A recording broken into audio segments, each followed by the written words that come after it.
रहमतुल्लाहि वबरकातुहू। तमाम दोस्तों को मैंने पहले भी फ़ेसबुक पे इतला दी है, फिर मैं दोबारा इतला दे रहा हूँ। ये जो अकाउंट है ना, ये फ़ेक अकाउंट है, ये मेरा अकाउंट नहीं है। और ये बंदा जगह जगह पे राब्ते कर रहा है, लोगों से पैसे मंगवाने की कोशिश कर रहा है। तो खुदारा इससे बचें। और व्हाट्सएप पे ये जो है ना मैसेजेस कर रहा है, मैं इसका व्हाट्सएप नंबर भी दे देता हूँ। जो शो हो रहा है व्हाट्सएप नंबर, ये इसका शो हो रहा है। और ये मियाँ वाली का कोई शख्स है, ठीक है। इसने मेरे कज़न से 50,000 रुपया मंगवा भी लिया है।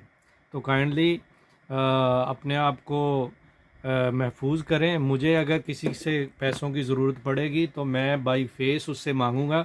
मुझे अल्हम्दुलिल्लाह कभी भी किसी से अभी ज़रूरत नहीं है मांगने की। तो प्लीज़ प्लीज़ इससे बचें, ये स्कैम है। और अभी अभी मेरे कज़न की कॉल आई है, उस बेचारे ने 50,000 इस बंदे को सेंड भी कर दिया। तो मैं इसलिए बेहतर समझा कि एक वीडियो बना के फ़ेसबुक पे लगा दूं ताकि दोस्तों को पता चल जाए ये स्कैमिंग है, इससे बचें। बहुत शुक्रिया। अस्सलाम वालेकुम रहमतुल्लाहि व बरकातहू।